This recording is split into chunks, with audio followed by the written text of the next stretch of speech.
fait un bon travail cette fois. Vielen Dank. Jetzt Merci. Pour les libéraux, pendant 3 minutes, Madame Griesbeck. Temps est née l'idée de créer un parquet européen.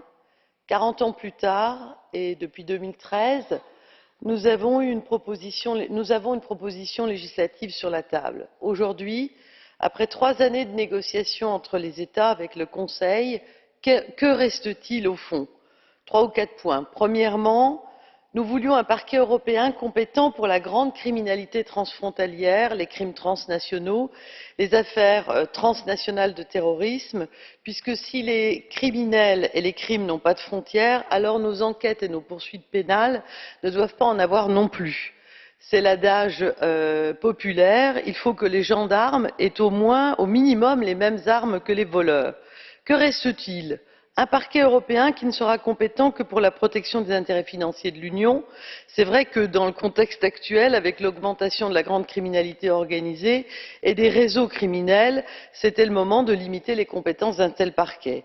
Deuxième point, un parquet européen qui plus est limité au sein même de cette compétence de lutte contre la fraude aux intérêts financiers de l'Union, puisque le Conseil a introduit des seuils limitatifs. Ainsi, par exemple, dans le cas d'un cofinancement, si l'Union n'apporte pas plus de 50% de la somme investie, le parquet ne sera pas compétent.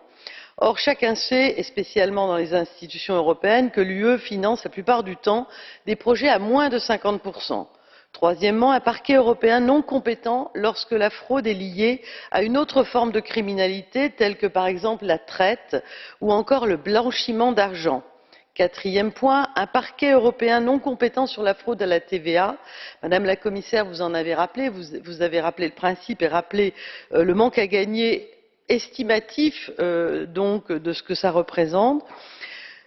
Non compétent sur la fraude à la TVA, puisque le Conseil refuse d'intégrer la TVA dans la directive sur la protection des intérêts financiers de l'UE. Or, il s'agit là d'une fraude transfrontalière par excellence.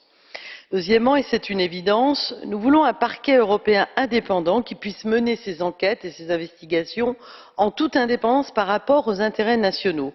Que reste-t-il? Là aussi, un parquet européen dont la structure sera décentralisée, un parquet à l'organisation complexe ligoté par l'omniprésence du lien national, un parquet qui ne sera pas compétent en dernier ressort, puisqu'en cas de conflit de répartition de compétences entre une autorité nationale et le parquet, c'est l'autorité nationale qui décidera en dernier ressort.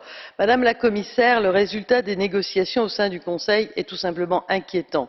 Le Conseil a décortiqué la proposition initiale et l'a vidée de son sens, celle d'un parquet européen qui soit fort, qui soit ambitieux, qui soit efficace et qui soit surtout indépendant. Et nous nous interrogeons au sein de cette maison, nous sommes nombreux à nous interroger sur la plus-value de ce parquet. Les chapitres compétences devraient absolument être réouverts.